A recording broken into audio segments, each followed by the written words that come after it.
नमस्कार। हमारा देश और पूरा विश्व आज कोविड-19 की चुनौती का सामना कर रहा है। कोविड-19 अभी खत्म नहीं हुआ है। ऐसे में हमारा फर्ज है कि हम सतर्क रहें। इसलिए जब तक दवाई नहीं तब तक कोई ढिलाई नहीं। कोरोना से बचाव के लिए जरूरी है नियमित रूप से हाथ धोना, मास्क पहनना और आपस में उचित दूरी बनाए रखना।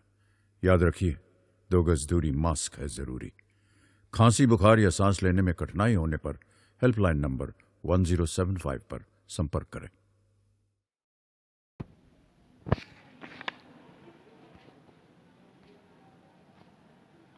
Good morning dear student. आज हम क्लास 11th का चैप्टर 5 पढ़ेंगे, नमूना जमा करना मतलब स्पेसिमेन। हम जानेंगे कि स्पेसिमेन को कैसे संग्रह करते हैं व संग्रह करने की विधि क्या है। यूरिन नमूना संग्रह करना, इसका पहला पॉइंट है। यूरिन नमूना संग्रह करने की विधि मतलब आप यूरिन को कलेक्ट करने के लिए, जो उसका सैंपल है उसको कलेक्ट करने के लिए कौन कौन सी विधियां हैं। पहला, एक समय में उत्सर्जित की गई पेशाब की मात्रा। ये नमूना आमतौर पर सुबह एकत्र किए जाते हैं। सामान्य परीक्षणों के लिए 100 से 120 मिलीलीटर की पेशाब की मात्रा पर्याप्त है। मतलब जब हम सुबह सो के उठते हैं तो उसका फर्स्ट यूरिन जब हम त्याग करने जाते हैं, पहला यूरिन पास आउट करते हैं, उस समय का हमें नमूना एकत्र करना होता है। और जितनी मात्रा में हमें लेना है वो मात्रा क्या है, 100 से 120 मिलीलीटर। मतलब 100 से 120 ml बाथरूम आपको एक कंटेनर में कलेक्ट करके रखना है, इतनी मात्रा पर्याप्त होती है। दूसरा है संवर्धन के लिए पेशाब की मिडमिस्ट्री का नमूना एकत्र करने की विधि। मतलब जब आप बाथरूम करने जाएंगे उसके पहले हमें क्या सावधानी बरतनी है, कौन कौन से प्रिकॉशन लेना है। रोगी को जननांग क्षेत्र को साबुन और पानी से साफ करने के लिए कहें। जब मरीज बाथरूम करने जा रहा है तो उसको पेशाब का नमूना कलेक्ट करना है तो हमें ये बोलना है कि आप अपने प्राइवेट पार्ट को साबुन और पानी से अच्छी तरह से साफ़ कर लें ताकि उसमें फंगस या किसी तरह के बैक्टीरिया ना रहें। संवर्धन के लिए पेशाब की मिडमिस्ट्री का नमूना एकत्र करने की विधि। अब हम उसको किस तरीके से उसको एकत्र करेंगे, यूरिन को, वो जानेंगे। रोगी को जननांग क्षेत्र को साबुन और पानी से साफ करने के लिए कहें और फिर केवल पानी से साफ करने के लिए कहें। पहले हमें मरीज को, अगर मेल पेशेंट है तो उसे उसके प्राइवेट पार्ट को साबुन और पानी से साफ करने के लिए कहेंगे। गीला करें, फिर सौंफ लगा के उसको अच्छे से साफ करें। इसके बाद वह पुनः पानी से साफ कर ले, अच्छे से पानी से धुल ले। महिला रोगियों में लेबिया को सफाई के लिए दूर किया जाता है और तब एक मूत्र एकत्र नहीं किया जाता तब तक दूर रखा जाता है। अगर एक फीमेल पेशेंट है, वो उसका कलेक्शन लेना है, यूरिन का सैंपल लेना है, तो उसको बोलें कि अपनी लेबिया की सफाई अच्छे से कर ले और उस जिस कंटेनर में अपने को यूरिन रखना है उसको तब तक दूर रखें। पुरुष रोगियों में आगे की चमड़ी को हटा लिया जाना चाहिए और पेनिस में सिरे को यूरिन में संग्रह नमूने को संग्रह से पहले साफ़ किया जाता है। मतलब आप उसको पहले से साफ़ कर ले, जैसे अभी मैंने आपको बताया था। रोगी शौचालय, कमोड या पैन में पेशाब करने की शुरुआत करता है। इसके बाद रोगी या तो वॉशरूम में या बेड पैन या कमोड में उसको बाथरूम करने के शुरू करता है। तब रोगी को बीच में मूत्र की धारा को रोकता है। उस समय हम रोगी को बोलेंगे कि जब थोड़ा सा यूरिन आप पास आउट कर दो, अप्रॉक्सीमेटली 10 ml, तब उसको हम बोलेंगे कि बीच में अपनी धारा को रोकना है और जो विसंक्रमित कंटेनर, जिस कंटेनर में आपको यूरिन कलेक्ट करके रखना है, उस कंटेनर को सामने लाए और उस कंटेनर में दोबारा से यूरिन करना शुरू करें। जब नमूना के लिए पर्याप्त पेशाब जमा हो जाती है तो रोगी फिर से इसे रोक देता है, कंटेनर हटा दिया जाता है और फिर पिछले स्थान में यहाँ पेशाब करने की प्रक्रिया समाप्त की जाती है। जब कंटेनर में हमारा यूरिन हमें 100 से 120 ml जितना भी चाहिए होता है इन्वेस्टिगेशन के लिए, उतना कलेक्ट हो जाए तो फिर पेशेंट को हमें बोलना है, रोगी को, कि आप यूरिन करना बंद करेंगे, इसका कैप लगाएंगे और बाकी आप अपना यूरिन कमोड में या बेड पैन में आप त्याग कर सकते हैं और अपनी प्रक्रिया समाप्त करने के बाद वापस आ जाएं। इस पद्धति से मूत्र की पहली धारा में आमतौर पर जियो और बलगम को बाहर निकाल दिया जाता है। इसका मतलब है कि जब आप जिस पद्धति को अपना रहे हैं उसमें जब आप पहला यूरिन त्याग करते हैं तो जो आपके शुरुआती चरण आपके पेनिस या वेजाइना में जो भी फंगस होते हैं या वाइट डिस्चार्ज होता है तो वो पहले बाहर निकल जाता है। इसके बाद आप उस प्राइवेट पार्ट को अच्छे से साफ़ कर लें और बाकी का यूरिन सैंपल कलेक्ट कर दें ताकि सटीक परिणाम प्राप्त किया जा सके। इससे इस प्रक्रिया से आपका एक्चुअल रिपोर्ट, जो सही रिपोर्ट आनी चाहिए, वो रिपोर्ट आपको प्राप्त हो जाएगी। बेहोश रोगियों में या मासिक धर्म के रोगियों से नमूना प्राप्त करने के लिए कैथेटराइजेशन आवश्यक हो सकता है। अगर रोगी अनकॉन्शियस है, बेहोश है, तो उसे हम कैथेटराइजेशन करेंगे।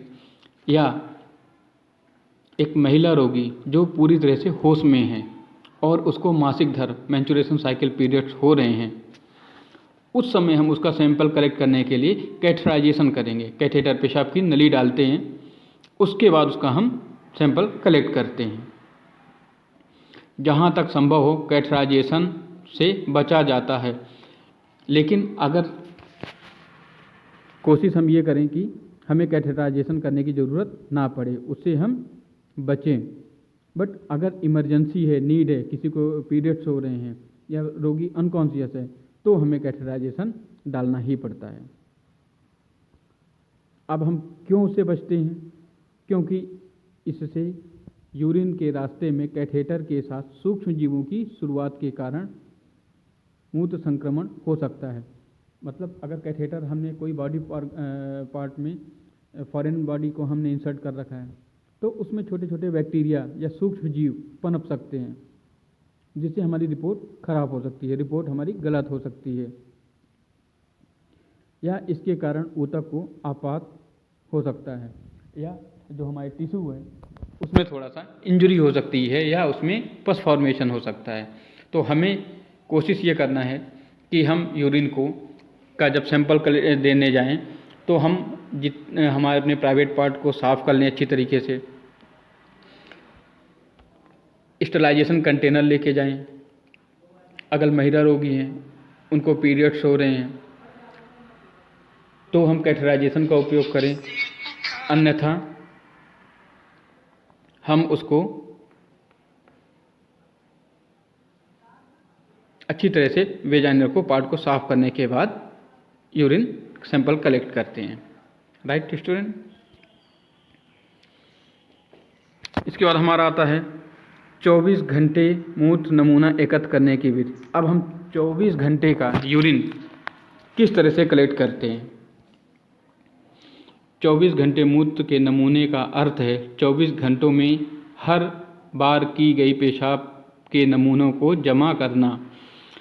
मूत्र का संग्रह सुबह 6 से शुरू होता है, मतलब 6 बजे से शुरू होता है। रोगी को सबसे पहले सुबह 6 बजे पेशाब करने के लिए कहें और पूरे मूत्र को हटा दें। इसके बाद सभी मूत्र त्याग की मात्रा को मापा और लेबल किया जाना चाहिए, जिसे बोतल में एकत्र किया जाना चाहिए। अगले सुबह तक एकत्रित करना जारी रखें। इसका अर्थ है कि जब हम रोगी को यूरिन कलेक्ट सैंपल के लिए भेजते हैं तो उसको सुबह 24 आवर्स के लिए ये बोलते हैं कि जब आप सुबह 6 बजे से दिन की शुरुआत होती है, आप जब पहला यूरिन करने जाएं तो उस यूरिन को पूरी तरह से कमोड में त्याग दें, अच्छी तरह से बाथरूम कर लें। इसके बाद जब उसका सेकंड यूरिन, सपोज डेट उसको 1 घंटे बाद फिर से बाथरूम आई है, उस समय से हम उसका यूरिन कलेक्ट करना शुरू करते हैं एक एक कंटेनर में, और उसको हम पर्याप्त मात्रा में एक कंटेनर में रखते जाते हैं। इस तरह से हम सुबह से लेके 7 बजे से लेके अगले दिन सुबह 6 बजे तक की यूरिन का हम सैंपल कलेक्ट कर लेते हैं। ये होता है हमारा 24 घंटे की यूरिन का नमूना एकत्र करना।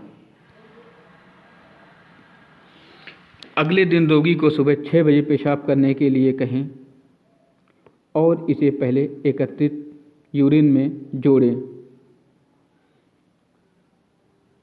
मूत्र में अपघटन और जीवाणुओं, बैक्टीरिया की संख्या बढ़ने से रोकने के लिए परीक्षकों को डालना आवश्यक है।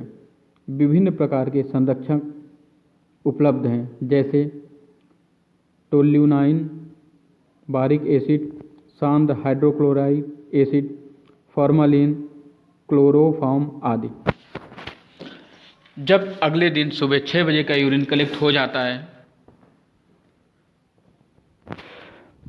उसके बाद हम उसको एक बड़े कंटेनर में कलेक्ट कर लेते हैं, एकत्रित कर लेते हैं, सबको मिक्सअप कर देते हैं, और उसमें कोई एडिशनल बैक्टीरिया या वायरस ना पनपे उसकी रोकथाम के लिए उसमें हम कुछ केमिकल्स का मिश्रण कर देते हैं, जिसमें वो कोई एडिशनल बैक्टीरिया या वायरस ना पनपने पाए, फंगल ना होने पाए। जैसे टोल्यूनाइन होता है, बारिक एसिड हो गया, हाइड्रोक्लोराइड एसिड हो जाता है, फॉर्मालिन हो जाता है, क्लोरोफॉर्म आदि चीज़ों का हम उसमें मिश्रण कर देते हैं, जिससे कि उसमें कोई एडिशनल बैक्टीरिया ना पनपने पाए।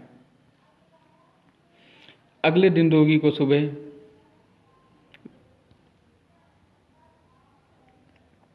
फिर आता है हमारा मल का संग्रह। मल का संग्रह मतलब जब आप कि लैट्रिन या फ्रेश होने का संग्रह करना है हमें, आवश्यक निर्देशों के साथ जल रोधक डिस्पोजेबल कंटेनर या चौड़े मुंह वाले कंटेनरों को प्रदान किया जाता है। रोगी को एक साफ वेट पैन में मल त्याग करता है, मतलब जो हमें आवश्यक निर्देश हैं उसका पालन करते हुए, और एक जल रोधक उस कंटेनर में हमें मल को कलेक्ट करना है जिसमें पानी भी बाहर ना निकले और पूरी तरह से डिस्पोजेबल रहे और स्टेलाइज रहे।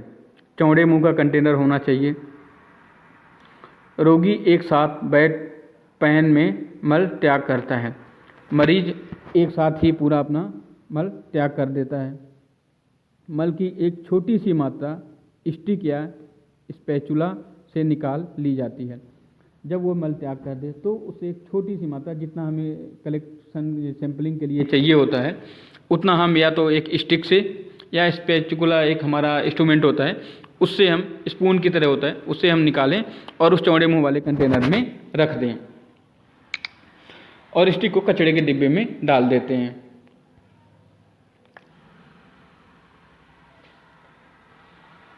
इसके बाद हमारा आता है बलगम के नमूने का संग्रह।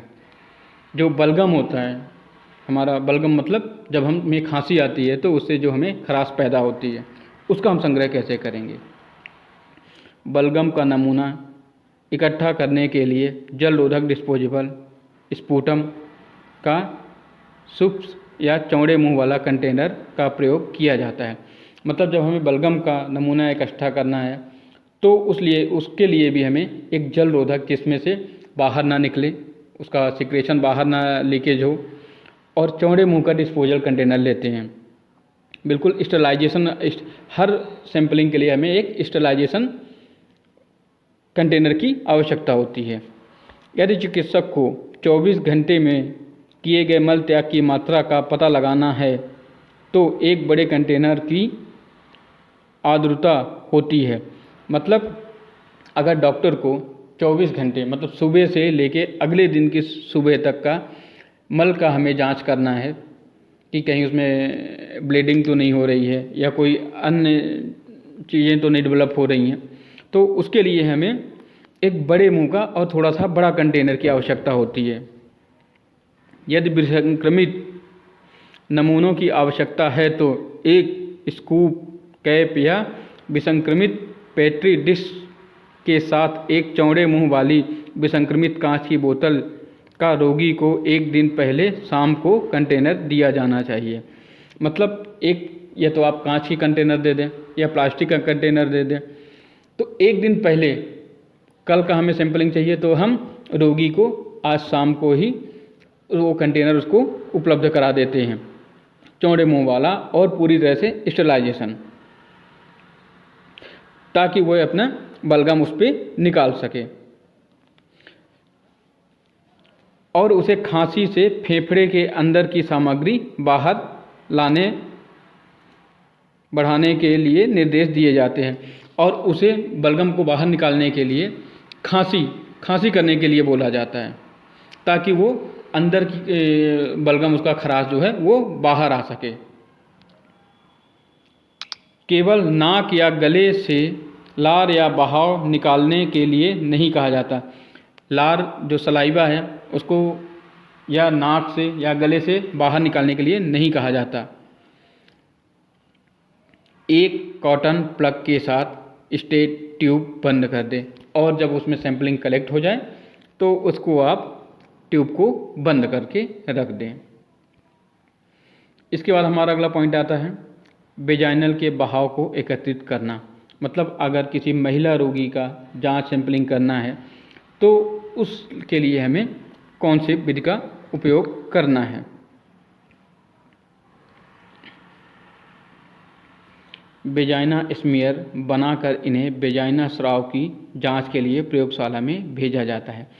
मतलब जब हमें एक महिला रोगी के प्राइवेट पार्ट की जांच की जाती है तो हमें उसकी एक स्लाइड, जो उसे वाटर डिस्चार्ज हो रहा है वो हम एक स्टिक में कलेक्ट करते हैं और उसकी एक स्लाइड बनाकर प्रयोगशाला में भेज देते हैं।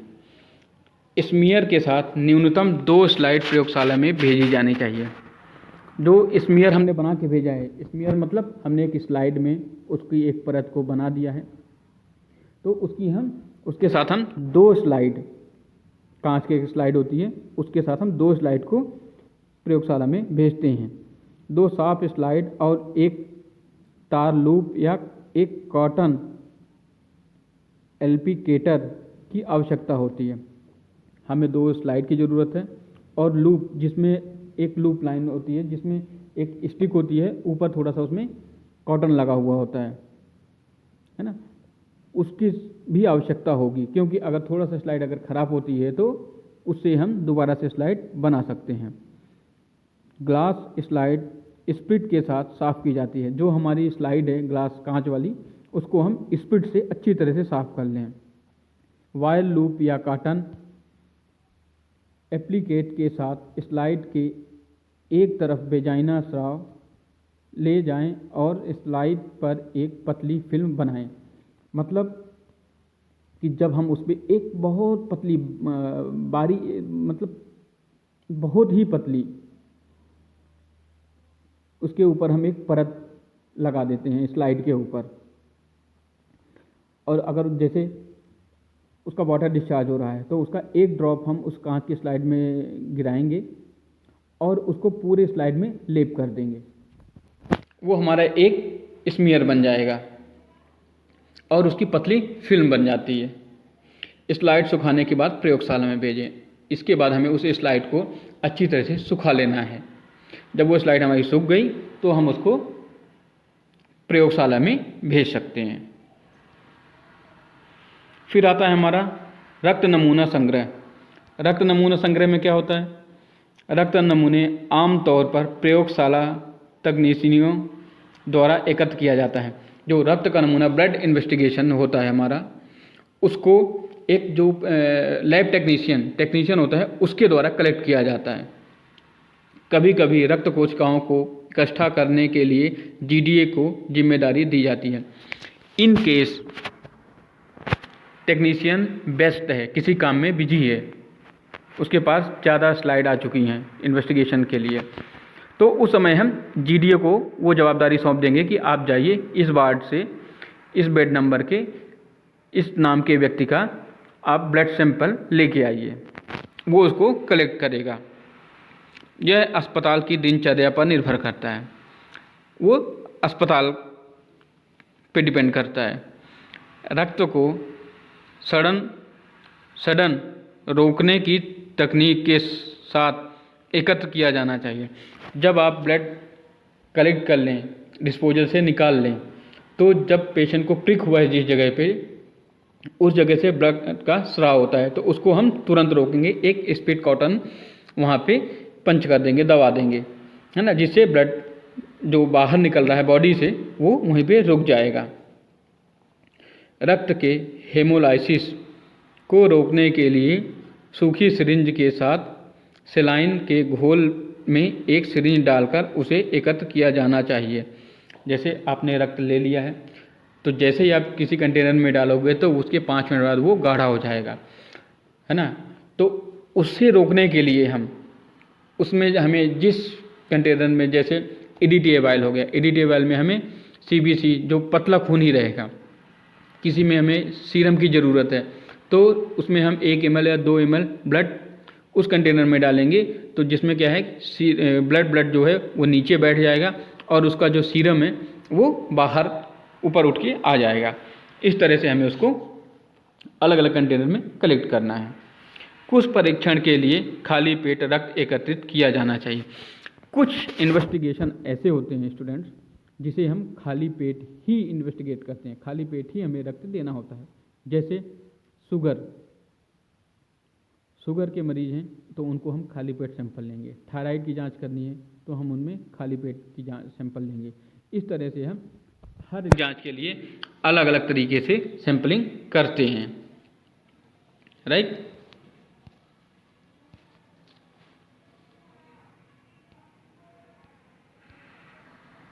किशोरावस्था संबंधित समस्याओं के परामर्श हेतु समर्पित उमंग किशोर हेल्पलाइन के टोल फ्री नंबर 144225 पर संपर्क करें।